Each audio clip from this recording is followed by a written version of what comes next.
up, nerds? Personal Tech here, and in today's video I'm going to be talking about my personal rig, which is a $600 ITX build. People say that this is impossible, but let me tell you, I have done the impossible. Disclaimer, this is not a guide to how to get a $600 PC. This is just showcasing you how I went about to build a $600 ITX PC. So I started building my PC in the year of 2022, and I'm now here to showcase it in the year of 2025 and to show you what this has become. So the first component we have here is the motherboard, the Asus Prime 610i. I got this off of Newegg in 2022 for under $100. It was for $98 on Newegg open box. Buying it new would have been over $100, and my goal was to buy every component here to stay under $100 except for the GPU. The GPU is where I had a little bit of money to play around with, but every other component should have stayed at $100. That was my goal. The limitations of this motherboard is that it didn't have USB-C, but for my case did not utilize USB-C whatsoever, so it was like an upside slash downside. Another limitation would be that it only had one M.2 slot. Easier to have more than one M.2 slot, but at the time I didn't have M.2 SSD. Another limitation is that it didn't have an RGB header, but RGB is not the end of the world. So the next component I bought was the Intel i3 12100F. This was around the time when the Intel 12th gen was the hottest thing out and the Intel 13th gen was just coming out. I went with the i3 12100F, not only because it was the cheapest, but because this was the first i3 that wasn't dog water. Intel was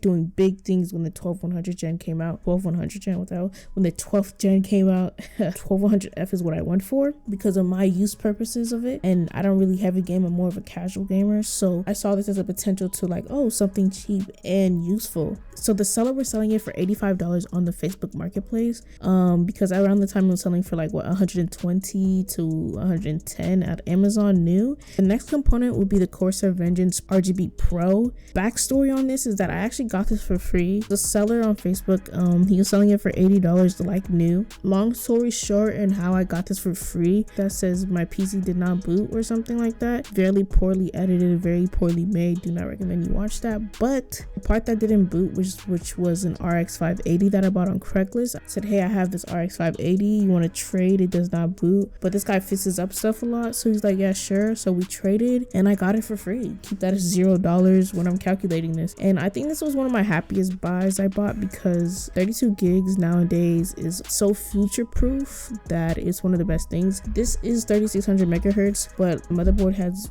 limited it to only 32 megahertz. This component will be the power supply. So the power supply I bought was the EVGA Supernova 650 watts GM. I bought this for $100 on Facebook Marketplace. As you guys can see, most of this stuff is used. I was selling it for $100, and he even gave me custom PSUs that he bought for his own personal rig. He's like, oh yeah, like I don't need these anymore. So it came with like red strip cables. Shout out to this guy as well, W Sellers. The next component will be the case, which is the NR200P. I bought off the case for $40 on Facebook as well. Shout out to the seller. He was selling it like for $50 and I didn't have $50. I only had $20, so he's like, hey, I can do $40. So I was like, hey, thank you, man. NR200P with a clean glass edition. Moving on to the next component. The next component will be the storage. So the storage I bought was a Crucial 1TB SSD. It was the MX500 and I bought it for $30 on eBay.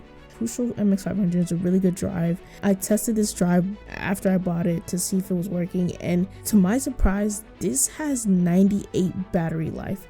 98% battery life. I was like, wow, why is this guy selling this for so cheap? Because the MX500 is very rare and you cannot get that any cheaper, especially a 1TB edition for $30. So I was like, yo, this is a steal for me. Of course, as of now, I do have 2 drives on my PC. I will not be including the second drive because that's what I started with. And with the last but not least component will be the GPU, which is the RTX 3080 12 gig Zotac Trinity overclock. And I bought this for $210.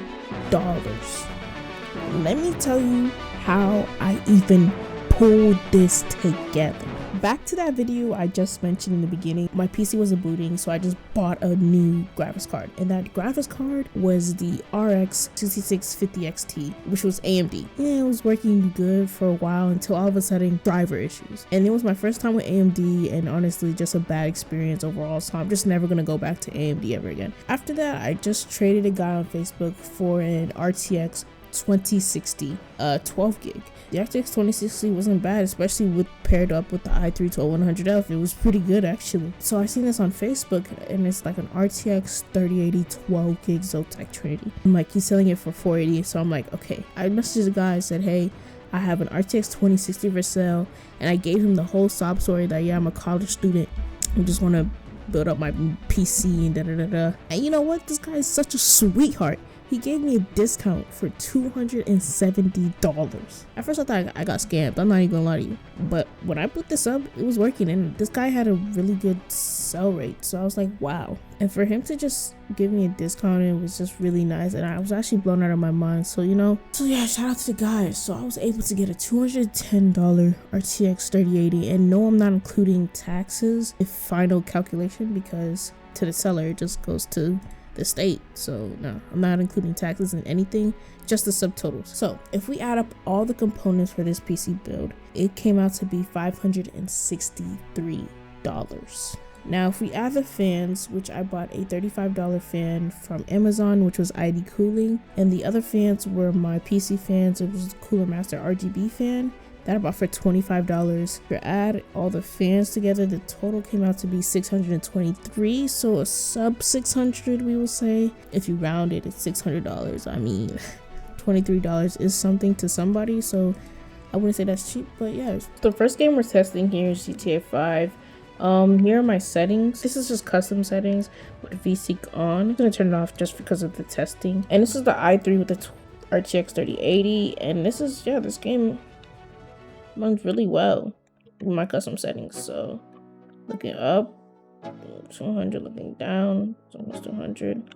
So this is GTA 4 with mods like DXVK, sorry. It's a lot of performance mods and quality mods on here that I cannot name because I'm not gonna lie, I forgot. And some realistic driving mods as well. About how hard it is to drive in GTA. Oh my lord. Okay, so now we're testing out Days Gone with the graphic settings.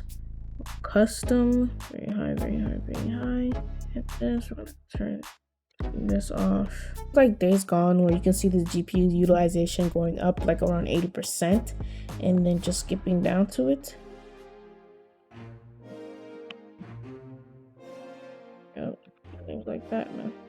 So yeah, you can see the game just regular doing 85 to 61%. This is heavy on it.